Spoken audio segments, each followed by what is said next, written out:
여러분, 시끄러운 삶을 좋아하십니까? 조용하고 편안한 삶을 좋아하십니까? 조용하고 평화로운 삶을 다들 좋아할 것입니다. 힘든 일이 있고 고난을 당하고 역경을 견디고 이런 건 좀 피하고 싶고, 가급적이면 편안하고 안락하게 살았으면 좋겠다 하는 게 우리의 본성인데, 문제는 우리는 그렇게 살고 싶어도 세상이 우리를 가만히 안 놔둔다는 게 문제예요. 우리는 매일 눈을 뜨자마자 치열한 영적인 전투를 맞닥뜨리고 있습니다. 그리고 그 영적 전투의 양상은 사람마다 너무너무 다양해요. 사람마다 다를 뿐만 아니라 매일매일 다른 거예요. 가정에서 배우자와의 갈등, 직장 상사의 압박과 갑질, 재정적인 또 어려움이 있을 수도 있고, 육신의 질병이 될 수도 있고, 자녀가 또 왜 그렇게 말을 안 듣는지, 꼭 오토바이 타는 애들 하나씩 나오잖아요, 그죠? 자식을 여럿 두면. 이런 문제들이 우리 앞에 놓이고, 그것들 때문에 뭡니까? 우리는 그냥 그 문제와 싸우는 게 아니라 그 문제 뒤에서 역사하는 악한 세력과 싸우거나, 혹은 그 문제를 가지고서 우리를 연단시키시는 그 하나님의 훈련을 통과해야 되는, 그야말로 우리의 삶 전체가 영적 전쟁터다라고 하는 것입니다. 이런 영적인 전투를 시작할 때 가장 먼저 우리를 힘들게 만들고 또 무기력하게 만드는 감정이 뭘까? 바로 두려움이라는 것입니다. 두려움. 저와 여러분 가운데 두려움을 느껴본 적 없는 사람 아무도 없을 것입니다. 두려움에 사로잡히면 어떻게 됩니까? 가장 먼저 무기력해지는 거예요. 그 다음에는 기도할 힘을 잃게 되고, 거기서 더 나아가면 하나님의 말씀과 약속을 의심하게 됩니다. 거기서 더 나아가면 하나님의 존재도 의심하게 되고, 하나님 계신지 안 계신지 모르겠다. 계시면 왜 나를 이 모양 이 꼴로 내버려 두실까? 더 나아가면 어떻게 될까요? 결국 환경과 문제에 굴복해서 인간적인 해결책을 찾아 나서게 되는 거예요. 기도고 뭐고 다 필요 없고 내가 어떻게 해봐야겠다. 문제는 우리는 기도조차도 안 해보고 바로 내가 먼저 어떻게 해보려고 하다가 이제 문제를 더 키우는 경우들이 있다는 것이죠. 오늘 우리가 읽은 이 말씀의 배경이 되는 신명기 20장은 가나안 땅에 들어가기 직전에 요단강 너머로 가나안 땅을 바라보면서 이스라엘 백성들에게 주신 전쟁에 대한 규례입니다. 이스라엘 민족 숫자 많습니까? 적습니까? 전쟁터에 나가서 싸울 수 있는 성인 남자가 60만 명, 여자와 어린아이들, 노인들 다 포함하면 한 200만 명 왔다 갔다 하는 그 정도. 그때 당시로서는 엄청나게 큰 인구 집단이긴 합니다. 그죠? 그런데 객관적인 전력을 가만히 보면 이스라엘은 그 가나안 땅에 지금 들어가서 그 땅에 사는 민족들을 몰아내고 그 땅을 차지해야 되는데, 그 가나안 족속들의 상대가 되지를 못합니다. 이스라엘 민족은 기술적으로, 재료공학적으로 수백 년 이상 앞선 철제 무기들로 무장한 가나안 족속들의 상대가 될 수가 없었습니다. 이스라엘 뭡니까? 제대로 된 훈련을 받은 군대가 아니에요. 그냥 떠돌이 생활 40년 광야에서 하고 있었습니다. 거지 꼴이 아니었겠습니까? 그죠? 그 광야에서 생활하면서 뭐가 물자가 풍족해가지고 옷을 해 입었으며 식량을 조달을 했겠어요. 하나님께서 특별한 은혜를 주셨죠. 그들의 옷이 해지지 않게 하시고 40년 동안 그들의 신발이 닳지 않도록 도와주셨지만, 어쨌든 그들은 그냥 40년 동안 생산이라고는 해본 적 없이 소비만 계속하면서 떠돌이 생활했던 유목민들입니다. 제대로 된 군대도 아니에요. 무기가 있습니까? 없어요. 가나안 족속들은 어떻습니까? 여리고성 하면 우리가 딱 알고 있잖아요. 어떤 이미지입니까? 성벽 위로 뭐가 지나갈 정도로, 마차가 지나갈 수 있을 정도로 두꺼운 성벽, 사람의 힘으로는 절대로 함락시킬 수 없는 그런 성읍들을 지어놓고 훨씬 발달한 무기들, 철기로 무장한 그런 사람들이 있었고, 심지어 피지컬은 어땠습니까? 정탐꾼들이 들어갔다가 나와서 뭐라고 보고하죠? 야, 우리 이제 다 죽었다. 쟤들 네피림 후손이다. 우리는 쟤들 앞에서 메뚜기다. 덩치도 좋고 싸움도 잘하고 용사들이었다라는 것입니다. 이렇게 격차가 현저한 상황에서 이스라엘에게 필요한 게 뭐겠습니까? 인간적으로 생각해 보면 손자병법 같은 엄청난 뭐 병법서라도 하나 있거나 아니면 뭐 진짜 가나안 민족들처럼 철기를 다룰 수 있는 기술 이런 것들이 실질적으로 굉장히 필요하지 않겠습니까? 이스라엘에. 그런데 하나님께서는 그 거대한 전력 차이에도 불구하고 이스라엘에게 무슨 전쟁의 기술, 탁월한 전술, 야 적들이 이렇게 할 때는 진을 이렇게 짜서 예비대는 이쪽에 놔두고 쳐라 이런 거 안 가르치셨어요. 어떻게 하셨냐? 그냥 한마디 하십니다. 두려워하지 마라. 왜 그럴까요? 하나님께서 택하신 백성인 이스라엘에게 있어서 전쟁의 승패는 무기의 성능이나 탁월한 작전이나 지휘관 용맹한 병사들이 아니라 누구에게 달려있기 때문에 하나님 손에 달려있기 때문이었습니다. 우리도 언제든지 스스로가 초라하게 느껴질 만큼 거대한 문제, 영적인 전투에 봉착할 수가 있습니다. 빚을 졌는데 갚을 능력이 없어요. 몸이 아파서 병원을 갔더니 원인을 모른답니다. 자식 농사가 제대로 안 됩니다. 부모 말도 안 듣고 신앙생활도 안 하고 문제가 닥치면 자연스레 그것이 영적인 싸움으로 이어지는 거예요. 긴 병 끝에 효자 없다 이런 말 하잖아요. 이게 그냥 부모님이 오랫동안 편찮으실 때만 쓰는 말이 아니에요. 고난이 길어지면 우리는 다 어떻게 될까요? 지친다는 겁니다. 부모님 간병만 지치는 게 아니고 내 앞에 있는 문제를 견디고 해결하고 이 싸움 하다 보면 지치게 돼 있다는 겁니다. 그러면 어떻게 됩니까? 몸과 마음이 녹초가 되니까 낙심이 되는 거예요. 그러면 어느샌가 문제한테 압도당하는 겁니다. 내가 처한 환경에 휩쓸려 버립니다. 그러면 이제 하나님을 원망하는 마음이 스멀스멀 올라오기도 하고 도대체 내가 뭘 잘못했길래 나한테 이런 시련을 주십니까? 하나님 나한테 왜 이러세요? 따지기도 하고. 그렇기 때문에 뭐예요? 문제와 고난이 진짜 싸움이 아니고요. 그 고난 뒤에 뭐가 찾아올 때, 낙심과 절망이 찾아올 때 진짜 싸움이 시작된다는 것입니다. 그래서 하나님께서 명령하시는 것은 뭐라는 거예요? 두려워하지 말라. 그럼 오늘 우리 눈앞에 펼쳐져 있는 모르겠습니다. 우리가 사는 그 삶들이 다 다양하고 처해 있는 환경들이 다르니까 어떤 분은 좀 남보다 비교적 편안하게 평온하게 지내고 있을 수도 있어요. 근데 근심 없는 집이 제가 보니까 사실상 없더라고요. 다 근심 하나씩은 다 가지고 있고 문제 하나씩은 다 있고 그거 놓고 하나님께 기도하고 있고 고난당하고 있고 그렇다고요. 이 눈앞에 펼쳐진 거대하고 압도적인 삶의 현실들 앞에서 우리가 낙심하지 않고 두려워하지 않으려면 어떻게 해야 될까? 말씀을 통해서 살펴보겠습니다. 첫 번째는 문제가 아닌 하나님을 바라봐야 된다는 것입니다. 본문 상반절만 다시 한번 앞에 절반만 읽어볼게요. 시작. 네가 나가서 적군과 싸우려 할 때에 말과 병거와 백성이 너보다 많음을 볼지라도 그들을 두려워하지 말라. 적과 싸우려고 하는데 적의 말과 병거가 뭔지 아십니까 여러분? 병거? 마차 전차. 이게 많으면 어떻게 되겠습니까? 적한테 이게 많으면 나한테 많으면 괜찮은데 적한테 이게 많아요. 말과 병거는 당시에 뭐겠습니까? 첨단 무기, 탱크 이런 거예요. 강력한 군사력의 상징. 당시에 가나안 족속들이 보유한 철로 만든 병거들 그걸 옛날에 전차라고 불렀어요. 실제로. 그죠? 그것들 오늘날 탱크, 장갑차 이런 거예요. 반면에 이스라엘은 40년 동안 광야에서 떠돌이 생활하고 있었으니까 제대로 된 무기가 없는 겁니다.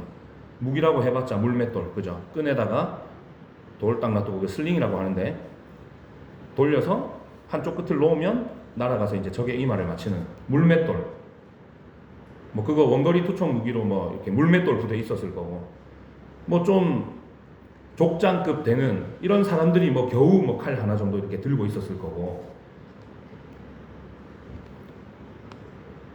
한마디로 뭐예요? 말 한마디, 한 마리, 병거 한 대 없는 그냥 떠돌이 자경단 아십니까? 자경단? 스스로 지키려고 조직된 무장 조직 이런 걸 자경단이라고 하잖아요. 그 수준에 밖에 안 되는 거예요. 이스라엘이. 가나안 족속들과 군사력을 비교하는 것 자체가 불가능한 그런 수준입니다. 우리가 적과 대치하고 있을 때 상식적으로 제일 먼저 봐야 할 게 뭐겠습니까? 적에 대해서 살펴야 되겠죠. 그죠? 적을 보는 것입니다. 모세는 이스라엘이 적들의 말과 병거와 백성들이 자신들보다 많은 것을 보게 될 그 상황을 예상했습니다. 그래서 하나님께서 주신 감동을 가지고 이 말씀을 지금 하는 거예요. 이스라엘은 분명히 그것을 그저 쓱 보고 지나치지 않고 깊이 주목하고 묵상할 것이 틀림없었습니다. 와, 쟤들 봐, 너무 많다. 숫자 봐, 숫자. 쟤들 덩치 봐, 우리보다 훨씬 커. 한 대만 맞으면 그냥 나가 떨어지겠네. 병거, 말은 또 왜 저렇게 많아? 기병 한 명이 뭐 보병 12명 상대한다는데 이건 뭐야 이거? 우리 하나도 없는데. 그 적이 강한 것들을 이렇게 자세히 주목해서 보면 물론 객관적으로 볼 필요는 있겠죠. 그죠? 그런데 거기에 너무 매몰돼서 그것만 쳐다보고 있으면 어떤 일이 생길까요? 그 대상의 크기에 마음이 압도당해서 지배당하는 상태에 이른다는 것입니다. 모세가 바로 이걸 우려한 거예요. 적들의 수와 그들의 무기가 나보다 많고 더 강하고 우수하다. 이 사실에 우리의 시선이 고정되면 어떻게 되겠습니까? 마음속에 뭐가 생길까요? 두려움이 생긴다는 것입니다. 그러면 이제 낙심하겠죠. 싸움은 시작도 안 했는데 벌써 지고 들어가는 거예요. 하나님께서는 물론 우리가 객관적인 사실 또 냉혹한 현실 이것들을 부정하고 현실 도피를 하라고 하시는 게 아니에요. 문제를 사실 그대로 볼 수 있어야죠. 와, 저기 나보다 많네. 저기 나보다 강하네. 이런 생각할 수 있죠. 야, 빚이 많네. 내가 갚을 수가 없네. 객관적으로 알아야죠. 현실을 가만히 보면 나보다 문제가 더 크고 그 문제가 내 능력을 넘어서고 아군보다 적군이 더 많고 이럴 수 있지 않습니까? 그죠?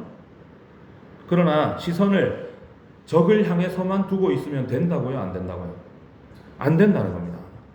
하나님께서 모세를 통해서 두려워하지 말라고 하신 이유가 뭘까? 시선을 어디로 돌리라는 거예요? 나보다 강하고 나보다 숫자가 많은 적으로부터 돌려서 내 뒤에 서 계신 누구 보라는 거예요? 예, 만군의 여호와 하나님께로 돌리라는 것입니다. 적의 말과 병거가 아무리 많고 강할지라도 그들도 뭐예요? 하나님께서 만드신 피조물에 불과하고 우리 하나님은 어떤 분이세요? 창조주이십니다. 문제보다 크시고 우리의 적보다 강하시고 모든 것을 하실 수 있는 분이에요. 따라서 우리의 시선을 어디를 봐야 된다고요? 적을 보지 말고 문제를 보지 말고 내 뒤에 버티고 서 계신 하나님을 바라보라는 것입니다. 모세는 이스라엘이 가나안에 들어가서 그 땅을 차지하고 살더라도 언제든지 다시 주변의 국가와 민족들과 싸우게 될 수 있다는 것도 알고 있었습니다. 그렇기 때문에 그는 이스라엘이 적과 맞서 싸울 때 어떻게 대처해야 할지를 반드시 가르쳐야 했던 것입니다. 이스라엘이 비록 큰 민족이지만 주변을 둘러싼 나라들이 얼마든지 이스라엘보다 크고 많을 수 있고 그들이 다 한 패거리가 돼서 힘을 합치면 이스라엘은 자신들보다 많은 적과 싸워야 할 수 있다는 것입니다. 이런 상황에서 모세는 우리 그런 말 있잖아요. 손자병법에 나오는 지피지기면 백전불태다. 적을 알고 나를 알면 100번 싸워도 위태롭지 않다. 뭐 이런 뜻이잖아요. 손자병법에 나오는 얘기입니다. 이런 해결책을 사실 줬으면 좋겠는데 모세가 그걸 얘기 안 하더라고요. 적을 알아야 작전이 나오는데 그저 뭐라고 지금 말하고 있는 겁니까? 그들을 두려워하지 말라.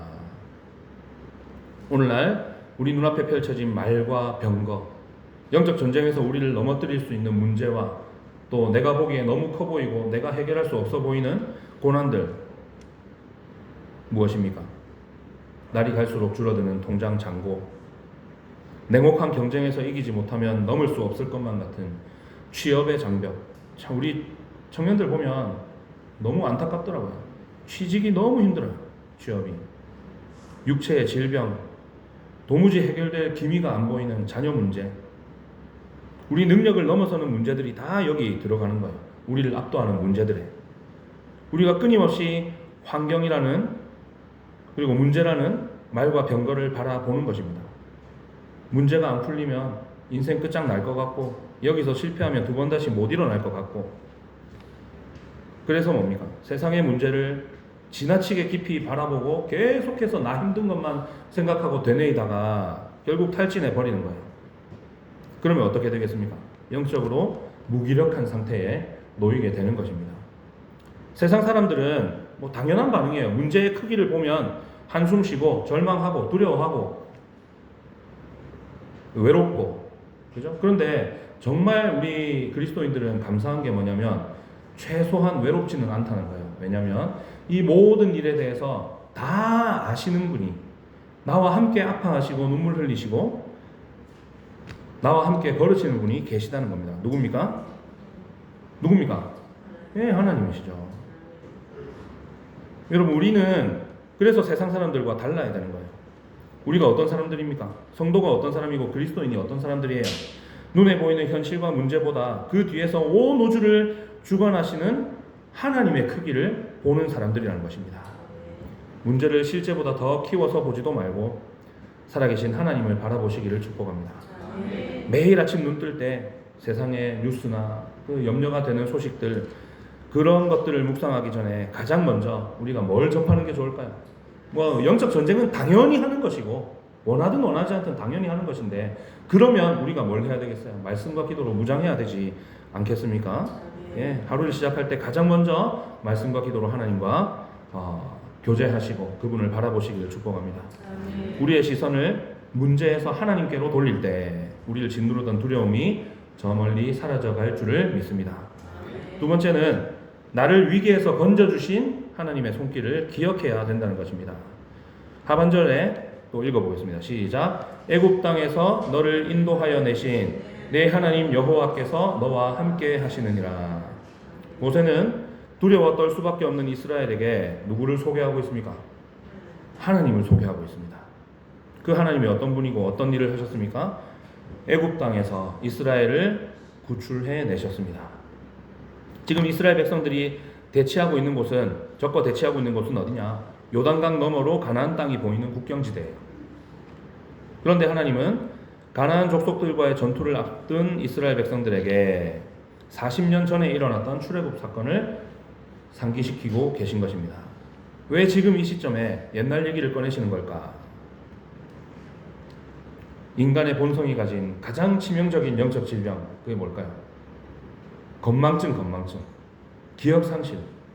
자꾸 까먹어요. 사사기가 그래서 그 비극이 계속 반복되는 거 아닙니까? 자꾸 잊어버리니까. 그걸 치료하려면 하나님께서 이스라엘에게 하신 일을 상기시켜 주시는 거예요. 인간은 눈앞에 새로운 위기가 닥치면 과거에 베풀어 주셨던 하나님의 그 놀라우신 은혜, 그 위대한 손길, 이것들을 너무 쉽게 잊어버리는 그런 존재이기 때문입니다. 여러분, 이스라엘이 출애굽할 때 상황 한번 생각해 보십시오. 그들이 애굽에서 나올 때 그들의 용맹함, 그들의 무기, 전투력, 뛰어난 지휘관, 아니면 외교력, 협상력, 이런 것들이 조금이라도 그들이 거기서 나오는데 기여한 게 있습니까? 하나도 없었잖아요. 그냥 무기력한 노예 상태에 불과했습니다. 시키면 시키는 대로 하고 죽으라면 죽어야 되고 그런 노예로 살고 있었습니다. 뒤에는 당시에 세계 최강을 자랑했던 애굽의 전차 부대가 먼지를 일으키면서 쫓아오고 있고, 앞에는 홍해가 가로막고 있습니다. 가만히 있다가 애굽 군대에 칼에 맞아 죽든지 바다로 들어가서 빠져 죽든지 그것밖에 없었죠. 완벽한 절망의 상황. 그러나 그 순간에 하나님께서 어떻게 하셨습니까? 인간의 상식을 깨뜨리시고 초자연적인 역사를 일으키셨죠. 홍해를 갈라버리시고 그 바다를 마른 땅처럼 딛고 건너게 만드십니다. 그리고 쫓아오던 애굽의 그 막강한 군대를 바다 한가운데 수장시켜 버리셨습니다. 실제 역사를 가만히 보면 또 자유주의 신학을 추종하는 사람들은 출애굽 사건이 주전 12세기경 람세스 2세 때라고 추정하기도 하는데, 우리는 그렇게 보지 않거든요. 우리 개혁주의에서는 그보다 더 한 200년 더 앞선 1440년경으로 봅니다. 아멘호텝 당시에, 그때 홍해가 갈라져서 이스라엘 백성들이 건너고 애국 군대가 거기로 쫓아 들어왔을 때 하나님이 물을 덮어버리셨잖아요. 그 애국의 국력이 크게 약화돼서 왕조가 바뀌어버렸습니다. 람세스 2세 때는 이집트 역사상 가장 이집트가 강성했던 때예요. 그 많은 군대가 물에 수장당했으면 나라가 강성할 수 있겠습니까? 그렇지 않거든요. 그걸 지금 하나님께서 떠올리게 만드시는 거예요. 이스라엘 백성들에게. 야, 너희들 다 잡아 죽이겠다고 애국 군대 따라왔는데 다 물에 빠져 죽었지. 쟤들 망하고 왕조 바뀌었어. 그 하나님의 역사 아니겠습니까? 그죠? 기억하라는 말씀은 그냥 과거의 지식이나 있었던 사실이나 경험 이런 것들을 기억에서 끄집어내는 지적 활동 이런 게 아니에요. 하나님께서 기억하라라고 말씀하시는 것은 뭐냐? 과거에 역사하셨던 하나님의 구원과 능력을 오늘 나의 삶의 자리로 딱 끌고 들어와서 어떻게 하라는 거예요? 바로 지금 내 눈앞에서 살아 숨쉬는 실제적인 현실로 그것이 일어날 수 있음을 믿고 결국은 그것을 현실에서 경험해내는 믿음의 행위를 뜻하는 겁니다. 그냥 추억에 젖어서 옛날 일 상기하는 거. 아, 옛날엔 그랬지 그래. 이게 아니고 과거에 나를 도우셨던 하나님께서 오늘 나를 건지실 것을 바라는 행위다 라는 것입니다. 하나님께서는 이스라엘을 그 무시무시한 바로와 애굽의 군대로부터 건져내신 일을 경험했던 그 기억을 강하게 일깨우도록 지금 이스라엘에게 모세를 통해 명령하고 계신 것입니다.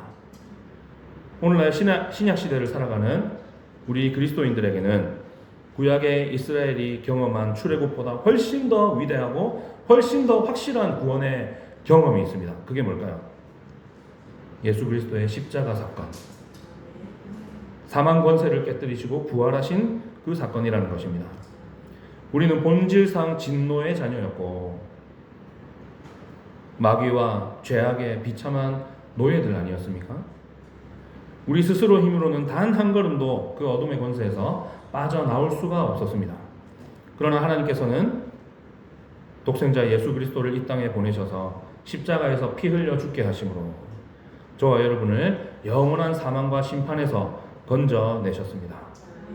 우리를 사신 값은 은이나 금이 아니고 무엇이었습니까? 예수 그리스도의 그 보혈, 그 생명이었다는 것입니다. 사도 바울은 로마서 8장 32절에서 이 확실한 구원의 증거를 두고 이렇게 선포하고 있습니다. 자기 아들을 아끼지 아니하시고 우리 모든 사람을 위하여 내주시니가 어찌 그 아들과 함께 모든 것을 우리에게 주시지 아니하겠느냐. 자기 아들을 아끼지 아니하신 분이 그 외에 다른 거 우리에게 주실까요? 안 주실까요? 주신다는 거예요. 영원한 지옥 형벌과 죄악의 사실에서 독생자의 생명을 값으로 치르고 우리를 구원해 내신 그 무한하신 사랑을 주시는 하나님께서 오늘 우리의 이 삶의 위기, 우리의 고난 이걸 그냥 두고 보실까? 우리가 거기서 넘어져서 신앙을 잃고 하나님 떠나고 넘어지도록 내버려 두실까? 결코 그렇지 않다는 것입니다.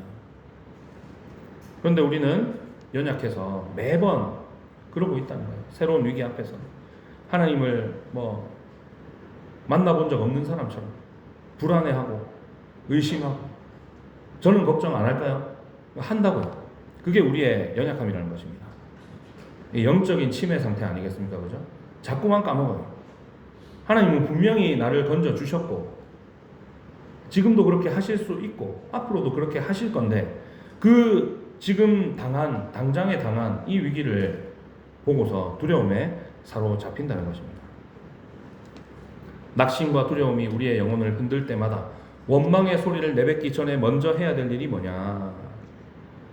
하나님께서 우리의 삶의 고비마다 험한 고개를 넘을 때마다 찾아와서 베풀어 주신 그 은혜와 구원의 흔적들, 경험들, 기억들을 끄집어 내라는 것입니다.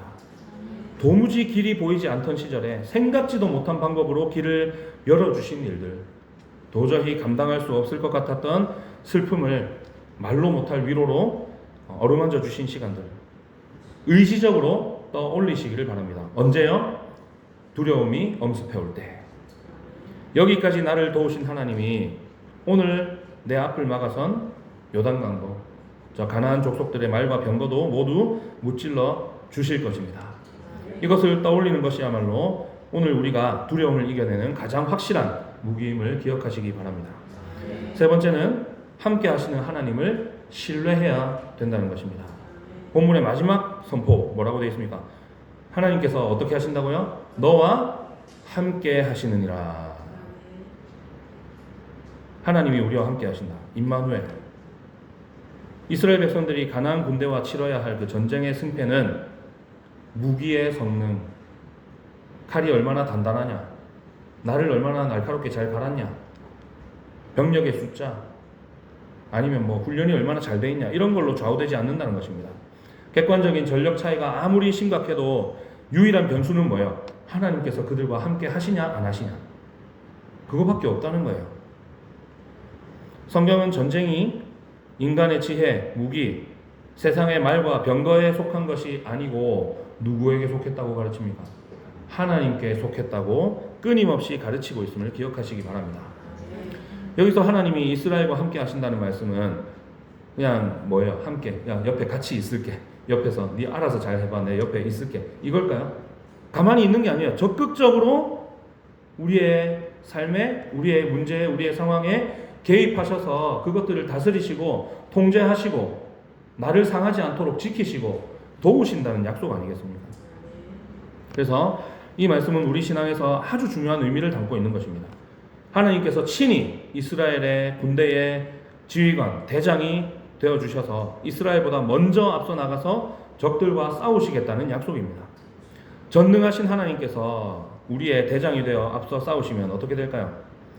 내가 보기에 아무리 거대해 보이고 튼튼해 보이는, 정말 이거는 인력으로는 어떻게 할 수 없다라고 하는 성벽도, 강력한 군대도 하나님께서 한번 훅 불어버리시면 끝나는 겁니다. 구약의 이스라엘 백성들은 하나님의 임재와 동행하심을 뭘로 봤습니까?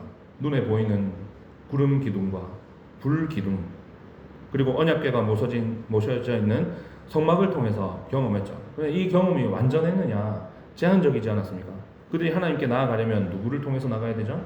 제사장을 통해서 할 수 있었고, 문제는 뭐예요? 그들과 함께 하시는 하나님은 완전하셨는데 제사는 완전했습니까? 안 완전했습니까? 불완전했죠, 그죠? 완전하지 않았습니다. 제사장은요, 똑같은, 우리랑 똑같은 죄인이었잖아요. 불완전한 거예요. 그러나 신약 시대를 살아가는 우리에게는 하나님께서 우리와 함께 하시겠다는 이 약속이 구약 시대에는 제한적이었는데 오늘 우리에게는 완벽하게 이루어졌다는 것입니다. 예수님께서 하늘로 올라가시면서 뭘 약속하셨죠? 또 다른 보혜사를 우리에게 보내주겠다고 약속하셨고, 그래서 우리에게 오신 분이 성령님이십니다. 그 성령님이 이제는 건물로서의 성전이 아니라 보잘것없는 우리의 마음을 성전으로 삼으시고 우리 안에 영원히 내주하고 계십니다. 그러니까 우리와 함께 하겠다고 하신 그 약속이 어떻게 된 거예요? 완벽하게 이루어진 것입니다. 그래서 우리는 이제 하나님의 임재를 구하러 성막으로, 성전으로 굳이 갈 필요가 없습니다. 그냥 내가 있는 그곳이 성전이고, 내가 있는 자리가, 내가 하나님 앞에 무릎 꿇는 그 자리가 성전이 됨을 믿으시기 바랍니다. 예. 축하드립니다. 그죠? 완벽하게 성취된 하나님의 함께 하심을 저와 여러분은 지금 경험하고 있는 거예요. 그렇기 때문에 우리는 험한 세상 한복판에 홀로 던져져서 싸우고 있는 외로운 사람이 아니라는 것입니다. 고아가 아닙니다. 우리 안에 계신 성령님께서 우리가 눈물 흘리며 부르짖는 신음을 들으시고 어떻게 하실까요? 우리와 함께 강구하시고 우리를 인도하시고 가르치시는 줄 믿으시기 바랍니다. 하나님은 그렇게 친구들과 숨가쁘게 경쟁해야 되는 학교에서도, 치열하고 숨가쁘게 돌아가는 직장 생활에서도, 가정에서 배우자와의 갈등이나 자녀와의 갈등으로 가슴앓이하는 그런 상황 속에서도 우리와 실시간으로 동행하고 계신 것입니다. 그분이 우리와 함께 하신다는 사실을 진정으로 믿는다면 우리의 삶의 태도가 달라질 수밖에 없는 거예요. 임마누엘의 하나님을 신뢰하는 성도는 환경에 굴복하지도 않고요, 주저앉아서 눈물만 흘리지도 않고 두려워하지도 않는다는 것입니다. 나와 함께 하시는 주님이 내 삶의 대장 되신다, 이것을 믿으면 이제 우리는 그 주저앉아 있던 자리에서 담대히 믿음의 발걸음을 내디뎌야 되는 것입니다. 세상이 우리를 향해서 타협하라고 윽박지르고 유혹하는 많은 영역들이 있잖아요. 눈앞의 이익 때문에 비굴해져서는 안 되는 것입니다. 나와 함께 하시는 하나님을 신뢰하는 가운데서 단호하게 믿음의 정체성을 지키고 정직하게 행하시기 바랍니다. 나에게 상처를 주고 미워하는 사람에게 내 감정을 드러내거나 굳이 다투지 마시기 바랍니다. 관계의 문제도 능히 해결하실 하나님을 신뢰하면서 먼저 때로는 손을 내밀어 보시기 바랍니다. 내가 말씀에 순종하면서 믿음의 발걸음을 뗄 때 내 삶의 대장 되시는 주님께서 내 앞에 적들을 굴복시키시고 문제를 해결하시고 생각지도 못한, 나는 정말 도무지 상상도 할 수 없는 그런 방법으로 승리를 보여주시는 기적을 경험하게 될 줄 믿습니다. 이제 오늘 우리가 상고해본 말씀을 마음속에 깊이 새기면서 결단했으면 좋겠습니다. 세상은 앞으로도 계속 어쩌면 더 심하게 재산이나 우리의 스펙이나 건강이나 인맥 이런 것들, 눈에 보이는 것들에 타격을 가하면서 우리를 위협하고 조롱할 것입니다. 너는 무기도 없고 백성도 적고 준비된 것도 없는데 어떻게 살아남으려 하느냐, 어떻게 이기려고 하느냐, 스펙도 쌓아야 되고 돈도 모아야 되고 집도 사야 되는데 신앙생활은 사치다. 우리의 마음속에 절망을 풀어 넣을 것입니다. 이것이 우리가 매일 삶 속에서 겪고 있는 영적 전쟁의 실상이다 라는 것입니다. 그러나 기억하시기 바랍니다. 우리는 세상에 속한 자들이 아니고 하늘에 속한 사람들입니다. 이 치열한 삶의 현장에서 날마다 이기기 위해서 무엇이 필요할까요? 세상이 들이대는 물질적인 기준에 우리 마음을 빼앗겨서는 안 된다는 것입니다. 우리의 시선을 완전히 바꿔야 됩니다. 눈앞에 펼쳐있는 문제에 휩쓸리지 말고 능히 그 모든 풍랑을 잠잠케 하시는 누구요? 만군의 여호와 하나님, 그분을 향해서 믿음의 눈을 높이 들어야 되는 것입니다. 따라서 우리는 위기 앞에서 또 문제 앞에서 또다시 의심하고 방황하는 영적인 건망증 이제 버려야 되는 것입니다. 지난 세월 동안 도무지 길이 보이지 않던 깊은 절망 가운데서 나를 건져주신 하나님의 신실하신 손길을 기억해 내야 됩니다.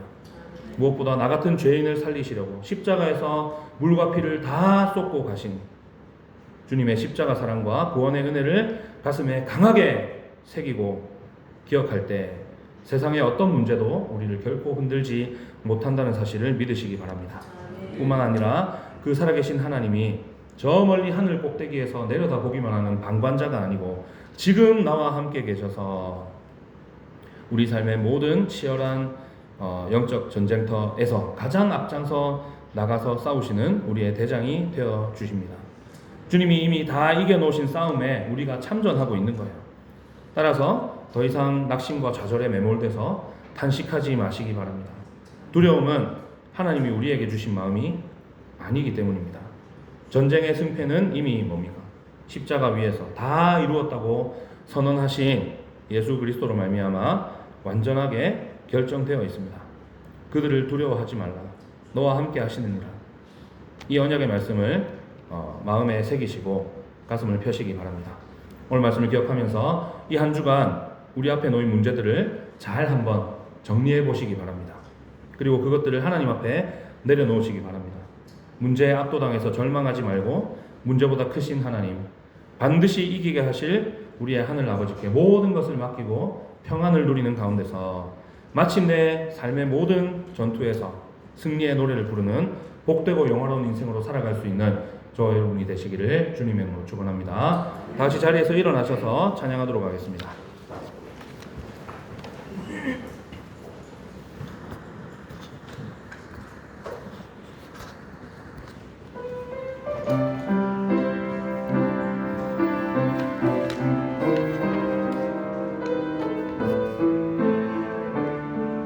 보라 너희는 두려워 말고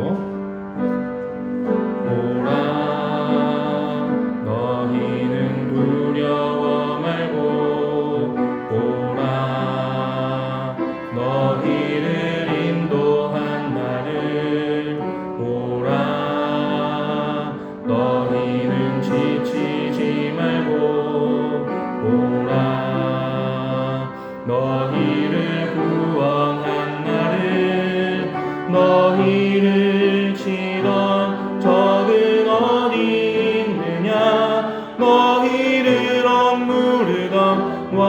구원은 어디 있느냐.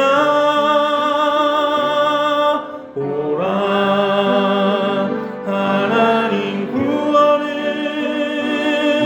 보라 하나님 능력은 너희를 위해서 싸우시는 주의 손을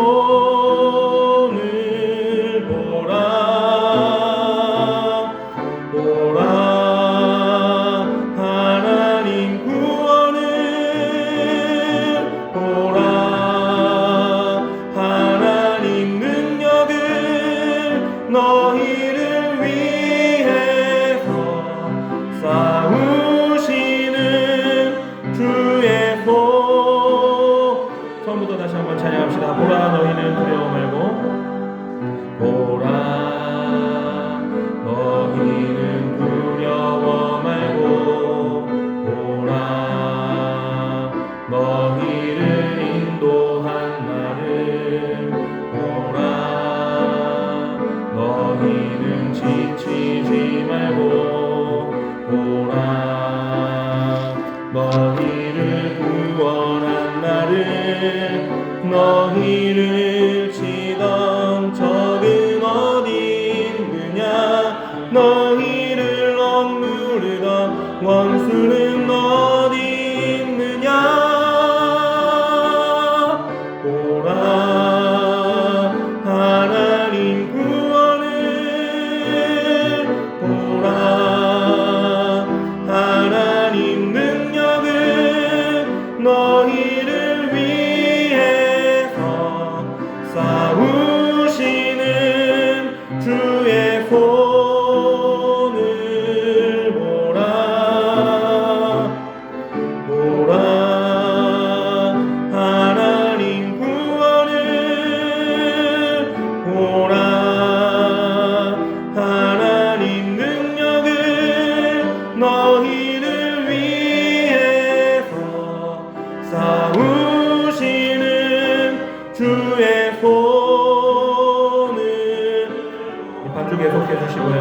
함께 잠시 통성으로 기도하도록 하겠습니다.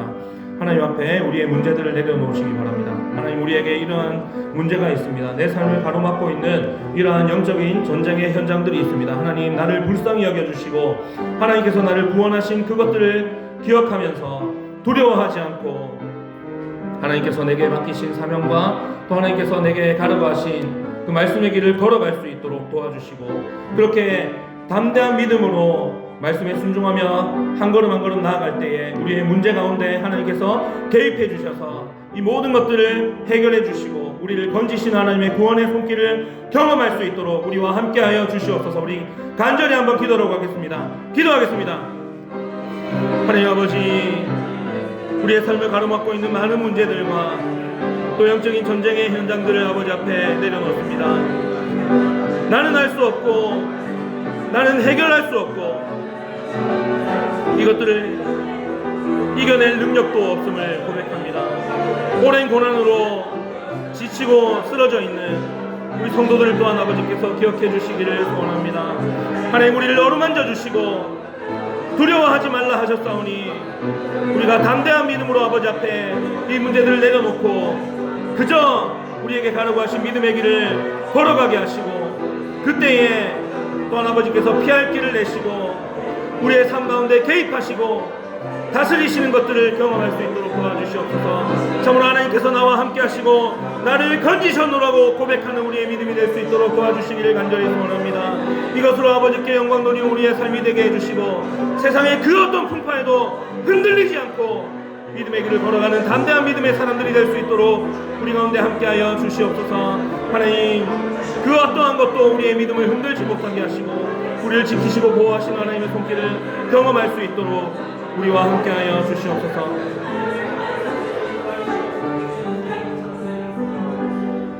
보라 하나님 구원을, 보라 하나님 능력을 너희를 위해서 싸우시는 주의 손을